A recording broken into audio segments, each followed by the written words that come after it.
नमस्कार, दोपहर समाचार में आपका स्वागत है।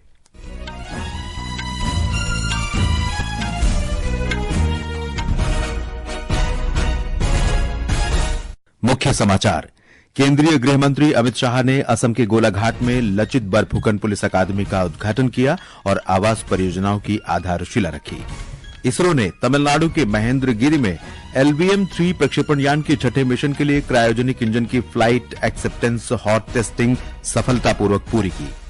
महाराष्ट्र लोक सेवा आयोग के माध्यम से आयोजित सभी प्रतियोगी परीक्षाएं मराठी में भी आयोजित की जाएंगी। बलूचिस्तान लिबरेशन आर्मी ने ट्रेन अपहरण की घटना में पाकिस्तानी सेना के सभी 214 बंधकों को मार गिराने का दावा किया। और क्रिकेट में आज शाम मुंबई में महिला प्रीमियर लीग के फाइनल में दिल्ली कैपिटल्स का मुकाबला मुंबई इंडियंस से होगा। दोपहर समाचार के साथ मैं देवेंद्र त्रिपाठी। केंद्रीय गृह मंत्री अमित शाह ने असम के गोलाघाट जिले के डेरगांव में आज अत्याधुनिक लचित बरफुकन पुलिस अकादमी का उद्घाटन किया और पुलिस अकादमी की आवासीय परियोजनाओं की आधारशिला रखी। इस मौके पर उन्होंने कहा कि अगले 5 साल में ये पुलिस अकादमी भारत की सर्वश्रेष्ठ अकादमी बन जाएगी। ये पुलिस एकेडमी जिस तरह से विजुलाइज की गई है, उसका पहला चरण जमीन पर उतारा गया है। दूसरे चरण का मैं पूरा क्रियान्वयन कैसे होगा वो देख कर आया हूं। एक प्रकार से भारत भर की पुलिस एकेडमी में हमारे आसाम की पुलिस एकेडमी ये 5 साल में नंबर 1 बनने वाली है, नंबर 1। गृहमंत्री ने कहा कि असम तेजी से विकसित हो रहा है और प्रधानमंत्री नरेंद्र मोदी के नेतृत्व में राज्य में शांति स्थापित हुई है। श्री शाह ने कहा कि प्रधानमंत्री मोदी के प्रयासों के कारण राज्य के लगभग सभी उग्रवादी गुटों ने शांति वार्ता में भाग लिया और अनेक गुटों ने समर्पण कर दिया है। राज्य में अब हिंसा नहीं होती, जिसके परिणाम स्वरूप व्यापार फल फूल रहा है। इससे युवाओं को रोजगार के अवसर मिलते हैं। उन्होंने कहा कि केंद्र सरकार राज्य की परियोजनाओं के लिए 3 लाख करोड़ रुपए उपलब्ध कराएगी, जिससे बुनियादी ढांचा क्षेत्र मजबूत होगा। आसाम विकास के रास्ते पर आगे बढ़ा है। 10,000 से ज्यादा युवाओं हथियार डालकर मेन स्ट्रीम में आए हैं। जिस असम में एक जमाने में आंदोलन, गोलीबारी, आतंकवाद की चर्चा थी, वहां आज सबसे आधुनिक इंडस्ट्री सेमीकंडक्टर की लगने का काम भी हो चुका है। इस अवसर पर असम के मुख्यमंत्री हेमंत बिस्व शर्मा ने कहा कि आज राज्य पुलिस के लिए महत्वपूर्ण दिन है और जनरल लचित बरफुकन को ये सच्ची श्रद्धांजलि है। उन्होंने कहा कि राज्य सरकार इसी परिसर में एक पुलिस मेडिकल कॉलेज खोलने की योजना बना रही है। केंद्रीय पत्तन पोत परिवहन और जलमार्ग मंत्री सर्बानंद सोनोवाल ने कहा कि इस अत्याधुनिक पुलिस अकादमी के माध्यम से देश को सर्वश्रेष्ठ पुलिसकर्मी तैयार होंगे, जो आज के दौर के अपराधों से निपटने में सक्षम होंगे। डेरगांव में कार्यक्रम के बाद श्री अमित शाह आइजोल में असम राइफल्स के कार्यक्रम में भाग लेने के लिए मिजोरम जाएंगे। इसके बाद वे शाम को गुवाहाटी लौटेंगे। कल गृहमंत्री कोकराझार जिले के दोतमा में ऑल बोडो स्टूडेंट यूनियन के 57वें वार्षिक सम्मेलन को संबोधित करेंगे और पूर्वोत्तर के 8 राज्यों के मुख्यमंत्रियों के साथ गुवाहाटी में पूर्वोत्तर में नए आपराधिक कानूनों के कार्यान्वयन की समीक्षा करेंगे। शाम को श्री शाह नई दिल्ली वापस लौटेंगे। केंद्रीय रेल मंत्री अश्विनी वैष्णव ने आज तमिलनाडु के श्री पेरम्बदूर में जेटवर्क इलेक्ट्रॉनिक्स के नए परिसर का उद्घाटन किया। इस अवसर पर उन्होंने कहा कि प्रधानमंत्री नरेंद्र मोदी के नेतृत्व में इलेक्ट्रॉनिक्स, संचार और डिजिटल बुनियादी ढांचे सहित सभी मोर्चों पर देश तेजी से आगे बढ़ रहा है। उन्होंने कहा कि भारत विश्व में दूसरा सबसे बड़ा इलेक्ट्रॉनिक्स निर्यातक है। इससे पहले चेन्नई हवाई अड्डे पर मीडिया से बातचीत में श्री वैष्णव ने कहा कि केंद्र सरकार तमिलनाडु में निवेश को बढ़ावा दे रही है। श्री अश्विनी वैष्णव थैयूर भी जाएंगे, जहां हाइपरलूप ट्रेन परियोजना का परीक्षण किया जा रहा है। यहां वे परियोजना दल के सदस्यों से बातचीत करेंगे। शाम को वे अड्यार में IIT मद्रास परिसर जाएंगे और नवाचार केंद्र देखेंगे। Shri Vaishnav reduced instruction set computer centre भी जाएंगे। भारतीय अंतरिक्ष अनुसंधान संगठन इसरो ने LVM-3 प्रक्षेपण यान के छठे मिशन LVM-S6 पर जाने वाले क्रायोजेनिक इंजन की फ्लाइट एक्सेप्टेंस हॉट टेस्टिंग सफलतापूर्वक पूरी कर ली है। यह परीक्षण तमिलनाडु के महेंद्रगिरी में इसरो प्रोपल्शन कॉम्प्लेक्स में किया गया। प्रक्षेपण यान मार्क 3 के रूप में भी जाना जाने वाला LVM-3 इसरो द्वारा विकसित 3 चरण वाला मध्यम लिफ्ट प्रक्षेपण यान है। इसरो ने एक बयान में कहा कि प्रत्येक मिशन का क्रायोजेनिक इंजन उड़ान के लिए अपनी स्वीकृति प्रक्रिया के हिस्से के रूप में हॉट टेस्टिंग से गुजरता है। इसरो के अनुसार अभिनव परीक्षण पद्धति क्रायोजेनिक इंजन की उड़ान स्वीकृति, परीक्षण के लिए आवश्यक सेटअप समय और प्रयास को काफी कम कर देती है। ये समाचार हमारी वेबसाइट newsonair.gov.in और हमारे न्यूज ऑन एआईआर ऐप पर भी उपलब्ध हैं। दोपहर समाचार में आपका फिर स्वागत है। महाराष्ट्र लोक सेवा आयोग के माध्यम से सभी प्रतियोगी परीक्षाएं अब मराठी भाषा में भी होंगी। हमारी संवाददाता ने बताया कि महाराष्ट्र के मुख्यमंत्री देवेंद्र फडणवीस ने विधानसभा में शिवसेना उद्धव बाल ठाकरे विधायक मिलिंद नार्वेकर द्वारा पूछे गए प्रश्न के उत्तर में ये घोषणा की।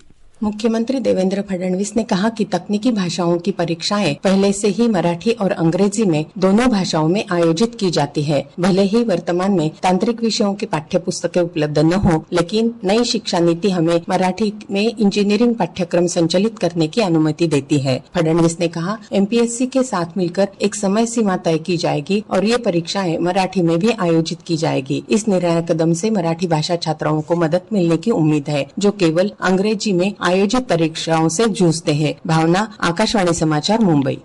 केंद्रीय उपभोक्ता मामलों के मंत्री प्रहलाद जोशी ने कहा है कि सरकार ये सुनिश्चित करने के लिए प्रतिबद्ध है कि उपभोक्ता भ्रामक दावों के विरुद्ध पूरी तरह जागरूक और सुरक्षित हों। श्री जोशी आज विश्व उपभोक्ता अधिकार दिवस के अवसर पर एक वेबिनार को संबोधित कर रहे थे। श्री जोशी ने कहा कि सरकार न केवल उपभोक्ताओं के संरक्षण बल्कि उपभोक्ताओं की समृद्धि पर भी ध्यान केंद्रित कर रही है। To sustainable lifestyle. This theme reflects the need to make the sustainable and healthy lifestyle choices available, accessible and affordable for all consumers while ensuring that these transactions uphold the people's basic rights and needs. हमारे संवाददाता ने बताया है कि ये दिवस प्रतिवर्ष 15 मार्च को उपभोक्ता अधिकारों और उनकी सुरक्षा बनाए रखने की आवश्यकता की याद दिलाने के लिए मनाया जाता है। इस वर्ष का विषय है सतत जीवन शैली के लिए न्यायोचित परिवर्तन। तेलंगाना में आंशिक रूप से क्षतिग्रस्त श्रीशैलम लेफ्ट बैंक कैनाल सुरंग में फंसे 7 लोगों की खोज के लिए अभियान तेज गति से जारी है। उन्नत मशीनरी से सुसज्जित एक रोबोट भी तलाशी अभियान में लगाया गया है। अभियान में शामिल विभिन्न संगठनों के कर्मी आवश्यक उपकरणों के साथ सुरंग में पहुंचे हुए हैं। सरकारी खनिक सिंगरेनी कोलियरीज के बचाव कर्मी रैट माइनर के साथ लापता व्यक्तियों की तलाश के लिए खुदाई कर रहे हैं।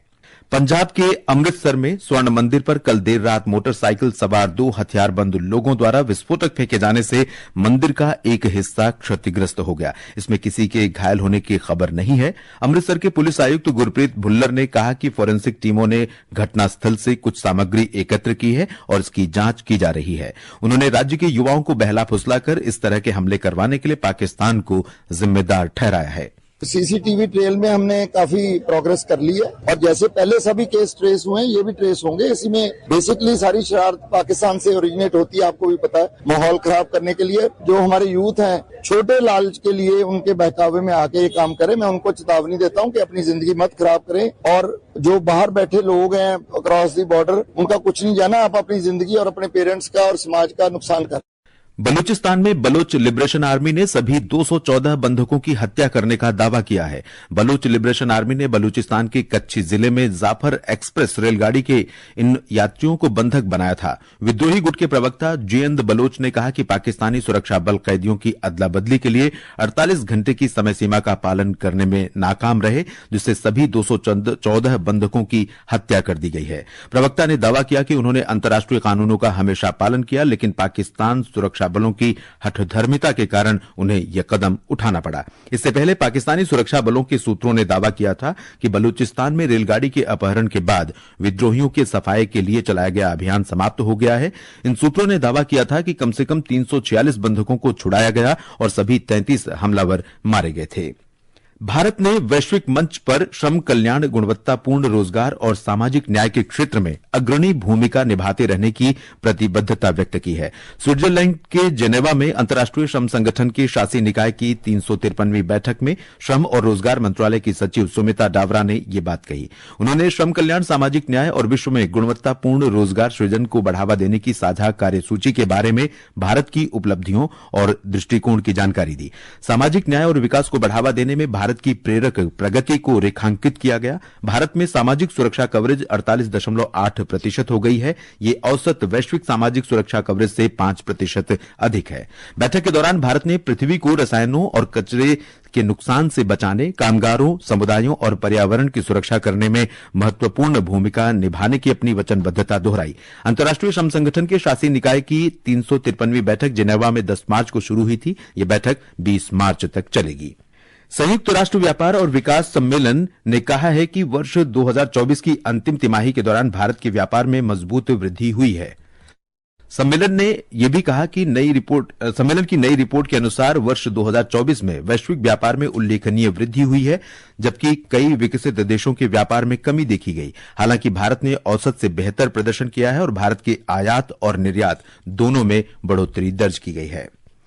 ये समाचार आकाशवाणी से प्रसारित किए जा रहे हैं। ताजा समाचार जानने के लिए आप हमारे social media handle X @AIR News Hindi को फॉलो कर सकते हैं। ये आकाशवाणी है। और खेलों में महिला प्रीमियर लीग क्रिकेट के फाइनल में आज मुंबई इंडियंस का सामना दिल्ली कैपिटल से होगा। मैच मुंबई के ब्रेबॉर्न स्टेडियम में शाम 7:30 बजे से खेला जाएगा। दोनों टीमें दूसरी बार फाइनल में आमने सामने होंगे। लगातार तीसरी बार फाइनल में पहुंची दिल्ली कैपिटल्स टीम की नजर अपने पहले खिताब पर होगी, जबकि 2023 की चैंपियन टीम मुंबई इंडियंस दूसरा खिताब जीतने में कोई कसर नहीं छोड़ेगी। पूर्व ऑस्ट्रेलियाई कप्तान मैग लेनिंग की कप्तानी में दिल्ली कैपिटल्स ने 8 मैचों में से 5 मैच जीते हैं और 3 मैच में हार का सामना करना पड़ा है। दिल्ली कैपिटल्स ने तालिका में शीर्ष पर रहते हुए सीधे फाइनल में जगह बनाई है। मुंबई इंडियंस की बल्लेबाज नेट साइवर प्रमुख स्कोरर रही है, जबकि अमेलिया केर ने सबसे अधिक विकेट लिए हैं। दूसरी ओर दिल्ली की उम्मीदें शेफाली वर्मा और गेंदबाज जेस जॉनसन पर टिकी होंगी। समाचार कक्ष से नेहा गोस्वामी। उधर international masters league cricket tournament के फाइनल में कल भारत का सामना वेस्टइंडीज से होगा। यह मैच छत्तीसगढ़ के रायपुर में शाम 7:30 बजे से खेला जाएगा। रायपुर में कल रात खेले गए दूसरे सेमीफाइनल में वेस्टइंडीज ने श्रीलंका मास्टर्स को 6 रन से हरा दिया। पहले सेमीफाइनल में सचिन तेंदुलकर की कप्तानी में भारत ने ऑस्ट्रेलिया को 94 रन से हराया था।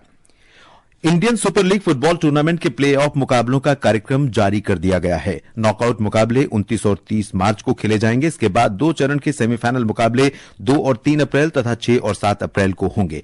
सीजन 2024-25 का फाइनल 12 अप्रैल को खेला जाएगा।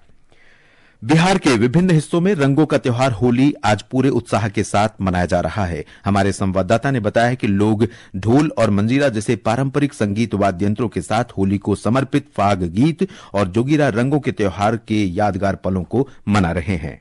पटना, भागलपुर, जमुई, मुंगेर जिलों के साथ साथ कोसी, मगध और शाहबाद के आंचलिक क्षेत्रों में कुर्ता फाड़ होली भी उमंग और उत्साह के वातावरण में खेली जा रही है। यह रिवाज गिले शिकवे मिटाकर बंधुत्व की भावना को प्रगाढ़ करने का प्रतीक है। बिहार में रंगों का उत्सव अपने पकवानों के लिए भी जाना जाता है। खट्टे मीठे दही बड़े के साथ पुआ, गुजिया, ठेकुआ और अन्य मीठे व्यंजन रंगों के साथ मिठास घोल रहे हैं। हिंदू समुदाय के लोग दूसरे धर्मावलंबियों के साथ भी होली की खुशियां बांटते हुए सांप्रदायिक सौहार्द और शांति का संदेश दे रहे हैं। धर्मेंद्र कुमार राय, आकाशवाणी समाचार, पटना। स्पेसएक्स और नासा ने अमेरिकी अंतरिक्ष यात्री सुनीता विलियम्स और बुच विल्मोर को अंतर्राष्ट्रीय अंतरिक्ष स्टेशन से वापस लाने के लिए एक मिशन शुरू किया है। सुनीता और बुच 9 महीनों से अंतरिक्ष स्टेशन में फंसे हुए हैं। क्रू 10 मिशन के लिए कल रात में ड्रैगन स्पेसक्राफ्ट के साथ फाल्कन 9 रॉकेट का प्रक्षेपण किया गया।